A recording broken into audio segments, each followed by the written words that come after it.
କେନ୍ଦୁଝର ନେହୁର ଯୁବକେନ୍ଦ୍ର ଓ ମା ତାରିଣୀ ଯୁବକ ସଂଘ ପଇଦାପାଟଣା ସହଯୋଗରେ ଘଟଗାଁ ତାରିଣୀ ଠାକୁରାଣୀ ମହାବିଦ୍ୟାଳୟରେ ଦକ୍ଷତା ବିକାଶ ଦିବସ ପାଳିତ ହୋଇଯାଇଛି। ଫିଟ୍ ଇଣ୍ଡିଆ ଅଭିଯାନକୁ ତ୍ୱରାନ୍ୱିତ କରିବା ଉଦ୍ଦେଶ୍ୟରେ ଘଟଗାଁ ବ୍ଲକର ଯୁବ ସ୍ୱେଚ୍ଛାସେବୀ ଜଗନ୍ନାଥ ମହାନ୍ତ ଏବଂ ନର୍ମଦା ନାୟକଙ୍କ ନେତୃତ୍ୱରେ ଏକ ସାଇକେଲ ରାଲିର ଆୟୋଜନ କରାଯାଇଥିଲା। ଏହି ରାଲିକୁ ବରିଷ୍ଠ ଶିକ୍ଷକ ଖଗେଶ୍ୱର ମହାନ୍ତ ଉଦ୍ଘାଟନ କରିଥିଲେ।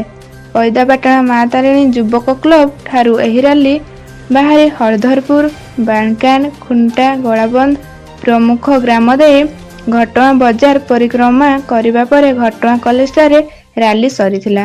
ପରେ କଲେଜ ସଭାଗୃହରେ ଶତାଧିକ ଛାତ୍ରଛାତ୍ରୀ ଓ କ୍ଲବର ସଦସ୍ୟମାନଙ୍କ ଗହଣରେ ଦକ୍ଷତା ବିକାଶ ଦିବସ ପାଳିତ ହୋଇଥିଲା। ଏଥିରେ ମହାବିଦ୍ୟାଳୟର ବରିଷ୍ଠ ଅଧ୍ୟାପକ ତଥା ଭାରପ୍ରାପ୍ତ ଅଧ୍ୟକ୍ଷ ବସନ୍ତ କୁମାର ବଳ ଯୋଗଦେଇ ଏହି ଦିବସ ପାଳନ କରାଯିବାର ଉଦ୍ଦେଶ୍ୟ ବିଷୟରେ ଛାତ୍ରଛାତ୍ରୀମାନଙ୍କୁ ଅବଗତ କରାଇଥିଲେ। ଅନ୍ୟମାନଙ୍କ ମଧ୍ୟରେ ସମ୍ମାନିତ ଅତିଥି ଭାବେ ଅଧ୍ୟାପକ ତଥା ଜିଲ୍ଲା ଏନ୍ଏସ୍ଏସ୍ ଅଫିସର ଉପେନ୍ଦ୍ର କୁମାର ସାହୁ, ଅଧ୍ୟାପକ ରୀତା ରାଉତ, ଶିକ୍ଷକ ଖଗେଶ୍ୱର ମହାନ୍ତ, ଗଣମାଧ୍ୟମିକ ପ୍ରତିନିଧି ଭବାନୀ ପ୍ରସାଦ ମହାନ୍ତ, ସ୍ୱେଚ୍ଛାସେବୀ ଜଗନ୍ନାଥ ମହାନ୍ତ ଓ ନର୍ମଦା ନାୟକ ପ୍ରମୁଖ ଉପସ୍ଥିତ ଥିଲେ। କାର୍ଯ୍ୟକ୍ରମରେ ମା ତାରିଣୀ ଯୁବକ ସଂଘର ସଭାପତି ବିପିନ ମହାନ୍ତ ଅତିଥି ପରିଚୟ ପ୍ରଦାନ କରିଥିବା ବେଳେ ସମାଧିକ ଟିକନ ନାୟକ ଧନ୍ୟବାଦ ଅର୍ପଣ କରିଥିଲେ। ନେହୁର ଯୁବକେନ୍ଦ୍ର ତରଫରୁ ଆଜି ଘଟଗାଁ ବ୍ଲକର ପାଳନ ଥିଲା ସ୍କିଲ୍ ଡେଭଲପମେଣ୍ଟ ଡେ ଏବଂ ଫିଟ୍ ଇଣ୍ଡିଆ ସାଇକେଲ ରାଲି। ଏଇଟା ନେହୁର ଯୁବକେନ୍ଦ୍ର ଆନୁକୂଲ୍ୟରେ ଏବଂ ମା ତାରିଣୀ ୟୁଥ୍ କ୍ଲବ ପଇଦାପାଟଣା ସହଯୋଗରେ ଆୟୋଜିତ ହୋଇଯାଇଛି। ତ ଏହାର ମୁଖ୍ୟ ଉଦ୍ଦେଶ୍ୟ ଥିଲା ଲୋକମାନଙ୍କ ମଧ୍ୟରେ ଏକ ସୁସ୍ଥ ସମାଜ ଗଠନ ପାଇଁ ସାଇକେଲର ଗୁରୁତ୍ୱ ଭୂମିକା ଏବଂ ସ୍କିଲ୍ ଡେଭଲପମେଣ୍ଟ ଦ୍ୱାରା ନିଜର କୌଶଳ ବିକାଶ ଦ୍ୱାରା ଜଣେ କେମିତି ନିଜର ଦେଶ ଗଠନରେ ନିଜର ଭୂମିକା ଦେଇପାରିବ ଏବଂ ସାଇକେଲ ଚଲାଇବା ଦ୍ୱାରା ନିଜ ଶରୀରକୁ କେମିତି ସେ ଫିଟ୍ ରଖିପାରିବ, ଏହାର ମୁଖ୍ୟ ଉଦ୍ଦେଶ୍ୟ। ମୋ ନାଁ ହେଲା ଡକ୍ଟର ଉପେନ୍ଦ୍ର କୁମାର ସାହୁ। ମୁଁ ଲେକ୍ଚରର ଇନ୍ କମର୍ସ ଆଉ ଏନ୍ଏସ୍ଏସ୍ ଦାୟିତ୍ୱରେ ନର୍ଥ ଓଡ଼ିଶା ୟୁନିଭର୍ସିଟିର କେଉଁଝର ଜିଲ୍ଲାର ମୁଁ ହେଉଛି programme officer, district programme officer.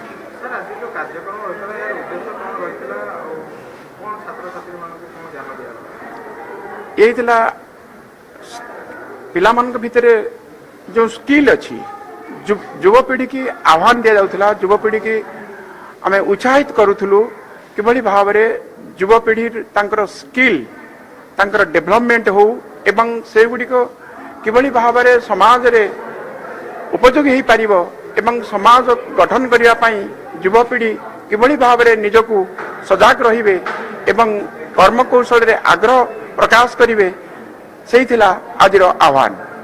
ଏବଂ କରିବା ଏବଂ ଯୁବପିଢ଼ିକି ଆଗାମୀ ଦିନରେ ଯେଉଁ ଭବିଷ୍ୟତ ଦେଶ ଆଶା କରିଛି ସେଇଗୁଡ଼ିକୁ ପ୍ରେରଣା ଦେବା ଲାଗି ଆଜି କାର୍ଯ୍ୟକ୍ରମର ଆହ୍ୱାନ ଥିଲା। ଆପଣଙ୍କ ପରିଚୟ?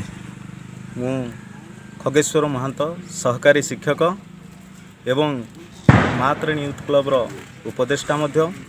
ଆଜି ଫିଟ୍ ଇଣ୍ଡିଆ କ୍ୟାମ୍ପେନ୍ ଚାଲୁ ରହିଛି, ଯାହାକି 29 ଅଗଷ୍ଟ 2019ରେ କେନ୍ଦ୍ର ସରକାରଙ୍କ ତରଫରୁ ଆରମ୍ଭ କରାଯାଇଥିଲା।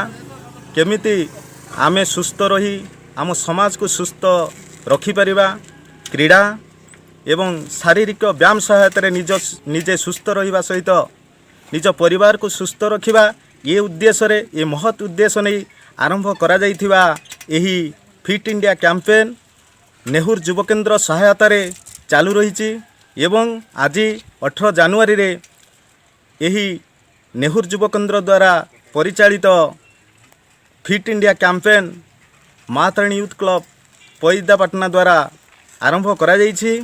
ଏଥିରେ ପାଖାପାଖି 50-100 ଜଣ ଅଂଶଗ୍ରହଣ କରିଛନ୍ତି। ଯାହା ହେଉ ସେମାନଙ୍କୁ କହିବି ନିଜେ ସୁସ୍ଥ ରୁହନ୍ତୁ ଏବଂ ସମାଜକୁ ସୁସ୍ଥ ରଖିବାର ପ୍ରୟାସ, ଯେଉଁ ଅଭିନବ ପ୍ରୟାସ ଆରମ୍ଭ କରିଛନ୍ତି ତାକୁ ସବୁବେଳେ ବଜାୟ ରଖନ୍ତୁ।